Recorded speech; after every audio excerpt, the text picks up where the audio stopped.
Hello everyone. I need to make a small confession. But first of all, I would like to invite you to make one with me. So if you may, think about your life as a performing artist.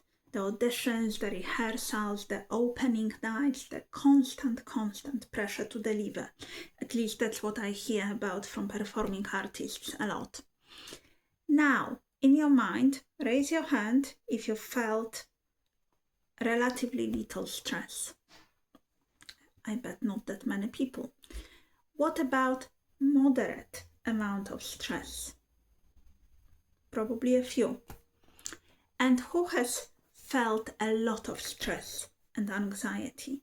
The heart pounding, palms sweating, mind racing kind of anxiety. Yeah, me too. I sometimes feel it here recording for you. And I also see it every day in my clinical practice. But that's not my confession. Okay? I'm Dr. Maja Jankowska. I'm a psychologist and I love helping performing artists implement psychology-backed mental skills so that you can perform at your best, with consistency, so that you can command attention and thrive under pressure without burnout or self-sabotage. It's really, really important for me. And here is my confession. For years and years, it was my job, honestly, to help you manage your stress, to reduce it down, to see it as the enemy of peak performance.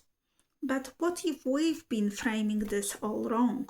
What if that very feeling you are taught to fear or avoid, for instance, the pre-show nerves or the audition adrenaline, what if it's not your enemy at all, but a hidden source of strength, connection with audience, and maybe even courage? Today, I really would like to change the way you think about stress, nerves, anxiety. And I don't want to talk about a generic concept, but as something, deeply specific to your life of a performing artist, the life you have chosen.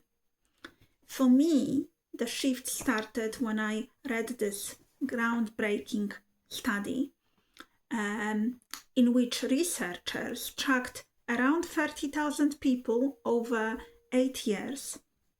And they found that people who experienced high levels of stress had a 43%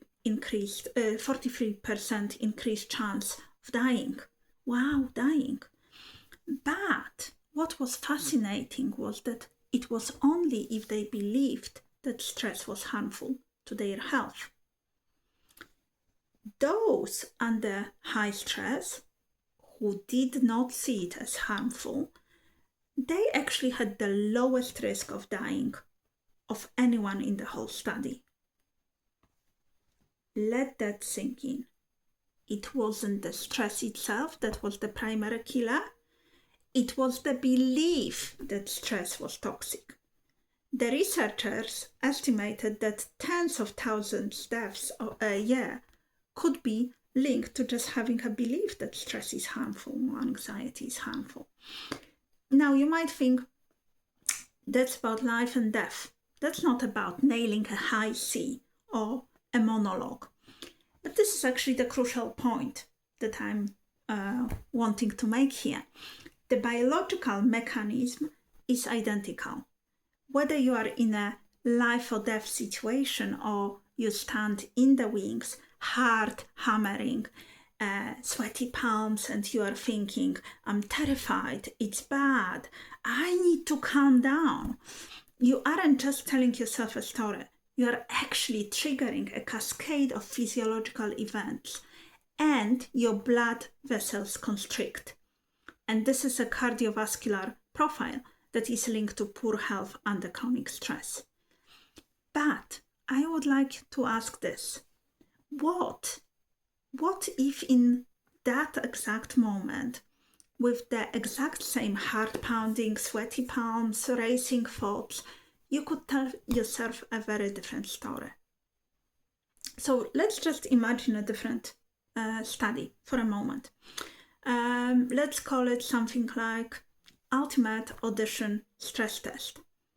Let's imagine that you have to perform a piece you are not fully prepared on for a stone-faced panel under blinding lights. Sounds familiar?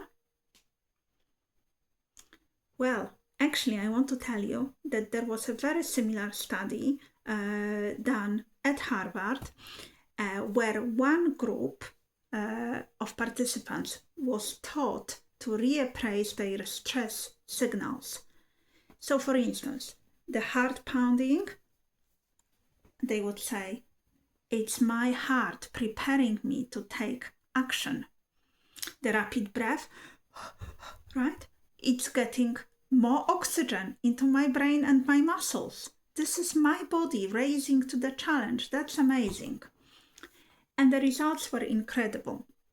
So the group that used the reframe, not only did they feel less anxious and actually much more confident, but their physical response changed. So their blood vessels did not constrict. They stayed relaxed. Even while their heart was pumping, their breath was shallow and quick. This cardiovascular profile is actually similar to what we see in states of joy, connection, and courage. This is the core of what I teach in my programs, in my stage performer framework. So I really would like you to remember that your somatic anxiety isn't any flaw. It is fuel. It is your body's ancient functional preparation system, honed for moments of high focus and high stakes, just like on stage. Your job, in my view, is not to fight it, but to harness it, to use it to your advantage. So the next time you feel it, please try this reframe. And maybe you can pause here and do it with me. Next time you feel this way, stand up straight and say, "This is my body mobilizing its energy. This is my focus sharpening. This is my system getting ready to perform." You are not lying. You are accurately relabeling the physiological state you are in. So remember, change your belief. See your pre-performance arousal as preparation. Okay, not something to get rid of. Okay, it's not poisoning, it's not toxic, it's doing exactly what it's meant to be doing. And this single shift can change your body's response. So when you choose to see stress and anxiety in this way, you are saying, "My body is my ally. I can handle this challenge. I am ready." You are not just getting better at stress, you are honoring the full, vibrant, connected experience of being a performer. And that is how you don't survive in life, but you actually thrive in it. That's what I'm really passionate about. If this reframe resonated with you and you are ready to move from general advice to truly personalized understanding, I have something for you. In my clinical work with performance, I use a very specific tool I developed to analyze the unique profile of performance anxiety. Because not all stage anxiety is the same, I'm offering you my free Stage Fright Symptom Profiler. You can download it via the link in the description, and I'll put it in the comment as well. It is the first step towards understanding your pattern, and I really hope you might find it useful. Thank you very much for watching. Remember, your energy is your power. Okay? If you like this video, if you would like more information, please sign up to my channel. Click that bell so that you get notified whenever my new video comes out. And thank you very much for listening. Till next time. Bye.